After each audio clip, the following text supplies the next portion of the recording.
have the pleasure to present to you Dr. Martin Luther King, Jr.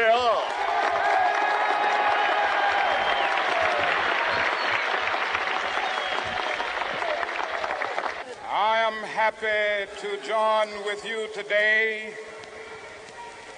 in what will go down in history as the greatest demonstration for freedom in the history of our nation.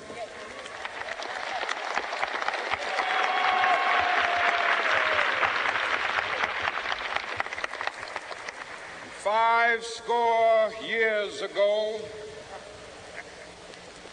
a great American in whose symbolic shadow we stand today signed the Emancipation Proclamation.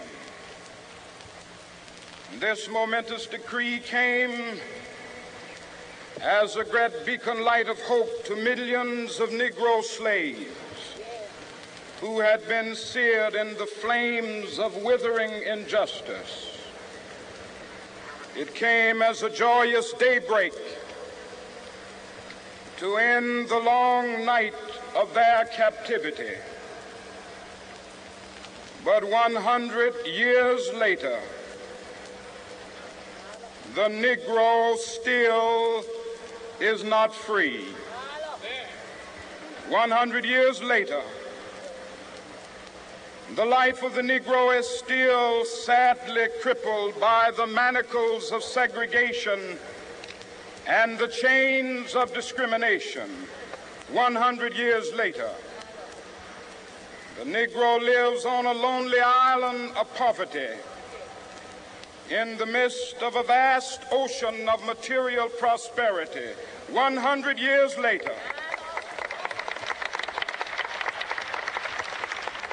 the Negro is still languished in the corners of American society and finds himself in exile in his own land. And so we've come here today to dramatize a shameful condition. In a sense, we've come to our nation's capital to cash a check. When the architects of our republic wrote the magnificent words of the Constitution and the Declaration of Independence, they were signing a promissory note to which every American was to fall heir. This note was a promise that all men, yes, black men as well as white men, would be guaranteed the unalienable rights of life, liberty, and the pursuit of happiness. It is obvious today that America has defaulted on this promissory note insofar as her citizens of color are concerned. Instead of honoring this sacred obligation, America has given the Negro people a bad check, a check which has come back marked insufficient funds.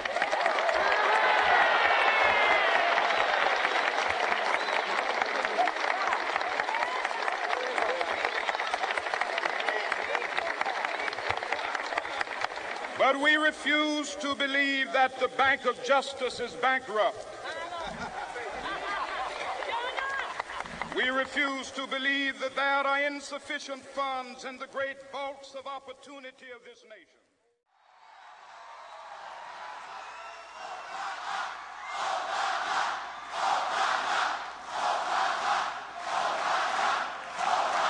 Thank you. Thank you. Thank you. Thank you, guys.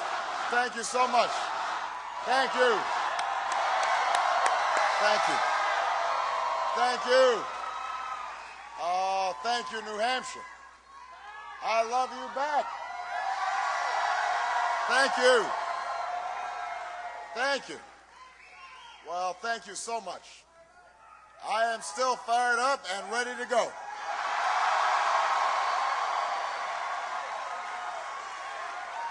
Thank you. Thank you.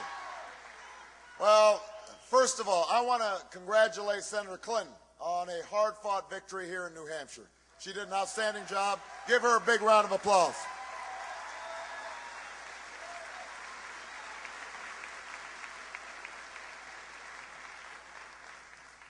You know, a few weeks ago, no one imagined that we'd have accomplished what we did here tonight in New Hampshire.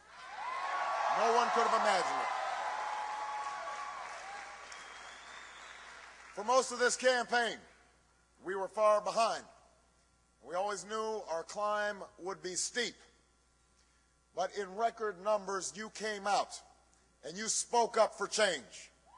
And with your voices and your votes, you made it clear that at this moment, in this election, there is something happening in America.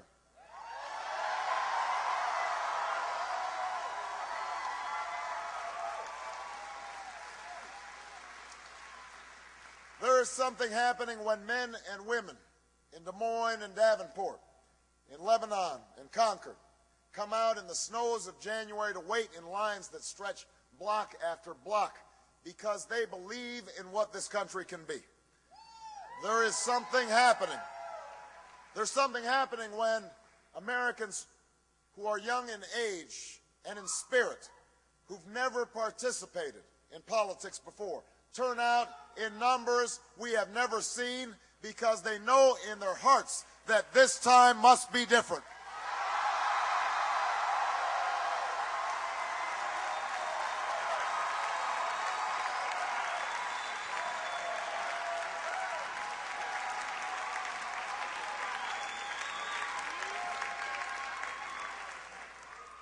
There's something happening when people vote not just for party that they belong to, but the votes, the hopes that they hold in common.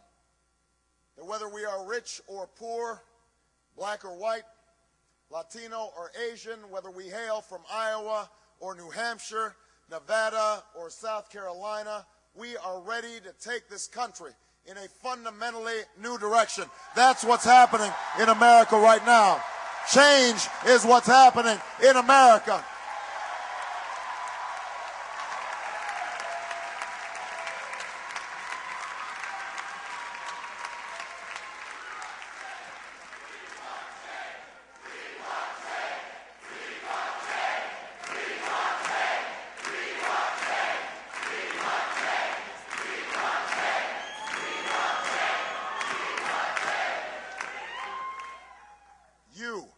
All of you who are here tonight, all who put so much heart and soul and work into this campaign, you can be the new majority who can lead this nation out of a long political darkness.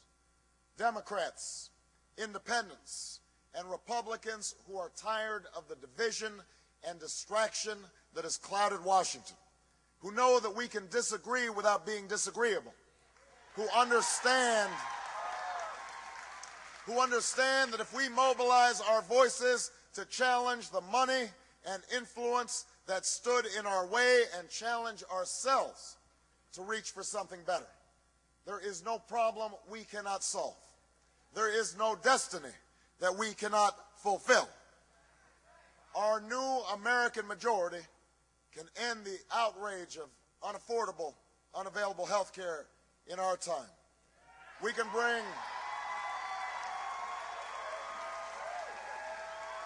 bring doctors and patients, workers and businesses, Democrats and Republicans together, and we can tell the drug and insurance industry that while they get a seat at the table, they don't get to buy every chair.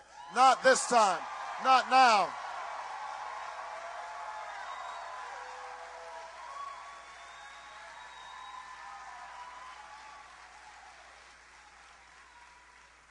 Our new majority can end the tax breaks for corporations that ship our jobs overseas and put a middle-class tax cut in the pockets of working Americans who deserve it.